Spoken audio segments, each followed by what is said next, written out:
The Tao of Self-Confidence, Episode 833. Welcome to the Tao of Self-Confidence, where I share stories of amazing women who have discovered their inner journey to self-confidence.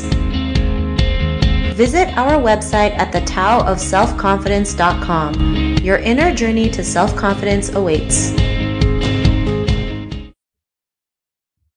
Well, hello, friend. Welcome to the Tao of Self-Confidence, where I share stories of amazing women who have discovered their inner journey to self-confidence. I'm your host today, Leeann Chin, and today I have an amazing lady on the show today. She is a celebrity chef and an award-winning cookbook author, and I'm really excited to have her on and share her story with us today on self-confidence. So without further ado, I'm going to introduce you to Leeann Chin. Katie, how are you today? Maybe you can fill in a little bit more about yourself to the listeners. Hey, Sheena. Thank you so much for having me today. I'm so excited to be here. As you mentioned, I am a celebrity chef and an award-winning cookbook author. I also have a catering business called Walkstar Catering. I also teach. I've taught hundreds of virtual cooking classes since the pandemic. And I also happen to be the culinary ambassador to the National Pediatric Cancer Foundation. In addition, I'm the Southwest Regional Ambassador for Women's Entrepreneurship Day. Awesome. Well, thanks for sharing that. And Katie, what's your cultural background? I'm Chinese American. I'm first generation. Thanks for sharing that. And what would be your favorite self-confidence quote? My favorite self-confidence quote is "Leap and the net will appear." Oh, I love that. That's the first time I've actually heard that quote, because sometimes we're so afraid to take that leap, especially as Asian women. We've been told to just do as you're told, never rock the boat, just stay in your lane. And so sometimes taking that leap is very scary for us. But sometimes when we take that leap, we just don't know what's out there and what opportunities we have or the life that we're meant to live. So I really love that quote that you mentioned. And in your own words, how do you define self-confidence? In my own words, I define self-confidence as trust in yourself and loving yourself. Thanks for sharing that. I know sometimes it's not always easy to trust or love ourselves, right? We tend to be our own biggest enemy sometimes, or our biggest judger, but we have to learn to be kinder to ourselves, to love ourselves, because if we want love from others, it really does have to start with working on ourselves and figuring out who we are and learning to trust who we are and, seeing our own worth. So I really love that you mentioned that. And I also feel like the more you're willing to be vulnerable and expose your vulnerability, that's how you become strong. And to me, that's how you become confident. And that's how you become real to other people. Because I think we're also, especially being Asian American, we're also afraid of, projecting this image of perfection. And, we never have issues or problems and we'll handle it, we'll take care of it. But nobody is perfect. And everybody has weaknesses. But I think once we're really willing to expose our weaknesses, that's how we grow. I love that. And I totally agree as well. It's just learning to show up as your authentic self and learning that as human beings, we're going to go through this. So I really love the definition that you had. And Katie, what was your life like before you discovered self-confidence? Oh my goodness. I grew up in Minneapolis, Minnesota. My parents immigrated from China at a time where there were very, very few Asians in Minneapolis. So we were the only Asian family for miles. And we were the only Chinese family in our high school out of 400 people. So I grew up feeling very shy, feeling almost embarrassed to be Chinese. I didn't want to stick out. I didn't want anybody to look at me because kids made fun of us, So I was painfully shy.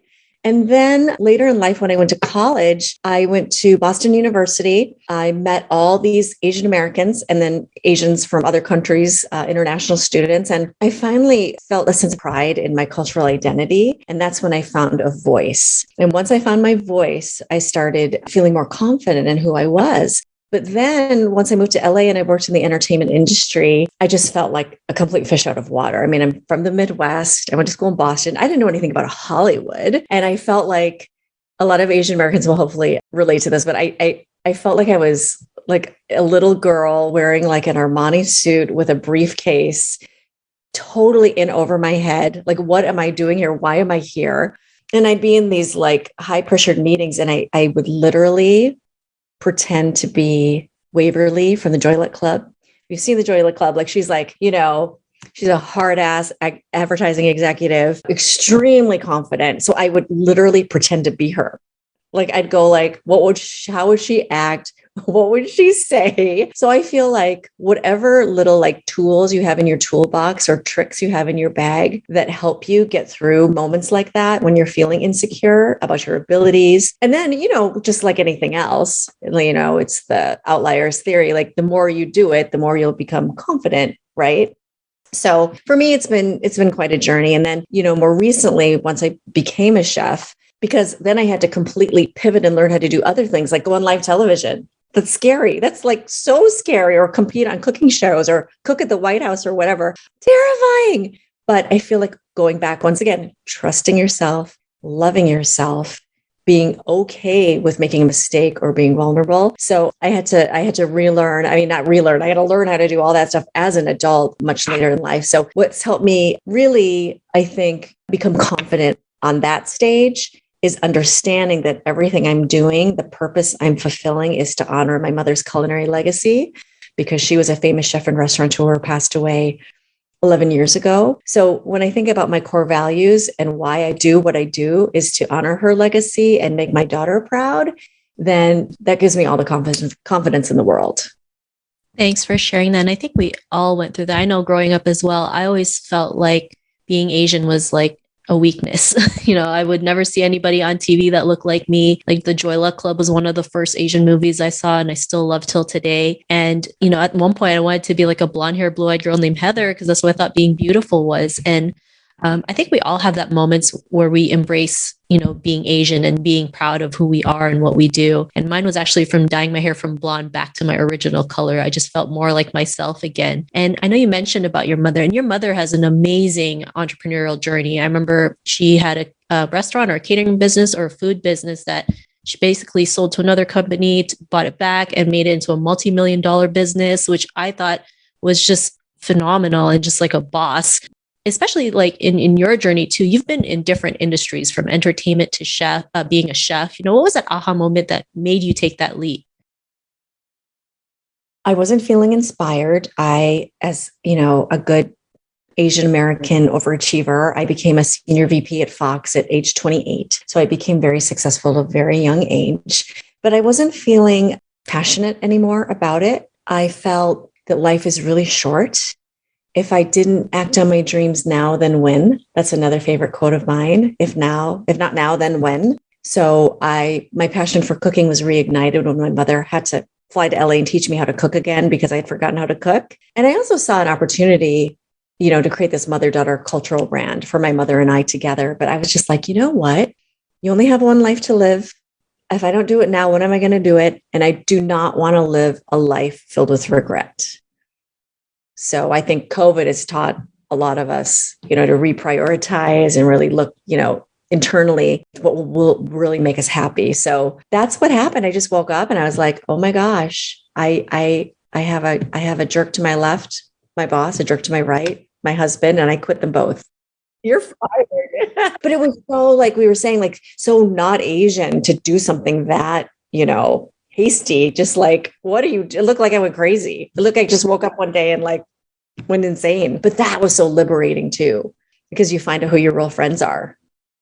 No, I love that. I know it's not easy to just wake up and say, I quit this, or, I'm done with this, especially coming from an Asian family. Your parents and siblings and other like extended family members, they'll be like, what are you doing? You already have a successful job. You have the house, the lot, you have the perfect life. Why are you going to throw it away to do your own thing? Because my parents basically did the same thing to me when I decided to quit my job and just wanted to do something, right, with no plan B. I just knew that like working at a job wasn't for me, and they were livid, right? They were like, you're already successful, but for me, that wasn't my definition of success, right? And it takes a lot of courage to do that. Not everyone can do that. And especially when you lived all your life fearing the unknown and not learning to embrace the unknown, right? When we can embrace the unknown, there's so many amazing things that can happen. And, I'm glad you were able to just make that, like you mentioned, you made that leap.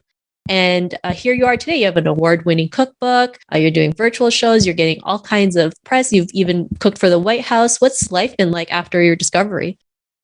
Oh, it's been a complete roller coaster ride, but I would never trade it in for my old life because I think I inherited the spirit of entrepreneurship from my mother. I love creating new things. I love the excitement of not knowing what's going to happen next. There's pros and cons to every choice you make. Having a steady paycheck and having health insurance and an expense account and flying first class. Like, of course, do I miss those things? Yes. But what I've gained in return is a sense of self-worth, passion, drive, self-confidence, much more than before, because I had to build all this stuff by myself. And I'm like, I did that. That's cool. And I also just want to set an example for my daughter that she will feel like she has the confidence to pursue her dreams, whatever it is. She doesn't have to be an entrepreneur, but whatever she decides to be. I love that. And I know you have a cooking show with your daughter that you created over the pandemic. It's also been getting a lot of great publicity. And I think it's great how so many things happened during the pandemic. I know the pandemic has been such a slap in the face for women, but I also believe now is our time to just go out there and just go for it, right? Just go for it, whatever it may be. Cause like, there's no other way to go than up. We've been at the lowest point for every woman right now. And so I think now the pandemic is a great stepping stone for us to just step into our greatness and just do amazing things. And, to the woman who's listening to your episode, she may be in her own journey to self-confidence. What'd be that one tip you'd give to her? Ask for help. You need to ask for help. And I think that also goes against our grain, but you need other women. You need other women, particularly if you decide to be an entrepreneur, to help you and give you guidance and mentor you. I think finding a mentor is extremely important, not only for networking and who that person can connect you with, but also learn from that person's mistakes. They've already been through it. So, and if you happen to be Asian American, I would suggest finding an Asian American entrepreneur or, role model if it's a different kind of career you're pursuing, because you know what? You can't do it alone. You can't do it alone. And you need, it's almost like this idea of a spotter when you're a gymnast, but like they're figurative, imaginary spotters, and you're on the balance beam. They're there, they're holding you up. And I think if you're always thinking about the people in your life, they're going to, prop you up and hold you up and support you. It's going to really help tremendously. And then shutting out the negative voices, even if they're in your own head, shutting those out. And then the negative people in your life, we all have those people that kind of bring you down and they're just negative, and maybe they're projecting. Cut them loose. Life is too short. Just get rid of them.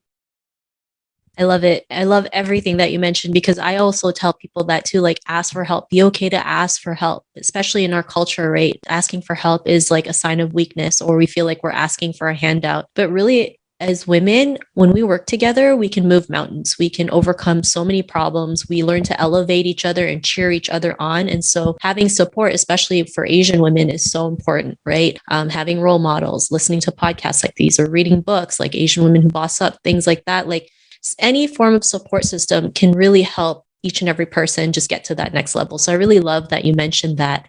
And if our listeners wanted to get to know a little bit more about you and what you do, or want to buy your cookbook, is there any links or social media profiles we can connect with? Absolutely. Well, my website is chefkatiechin.com. My handles on Instagram, Facebook, and Twitter are at Chef Katie Chin, and then I'm at Katie Chin on LinkedIn. And you can find me on Amazon. And my latest cookbook, Katie Chin's Global Family Cookbook, just came out last June, filled with 170 globally inspired recipes. And Asian American superstar Jeannie Mai is featured in the book, and her mom, the Mama Mai, because I have 4 cultural celebrations in the book, one being Lunar New Year. So she's featured in that section with her mom, and her mom contributed an awesome recipe as well.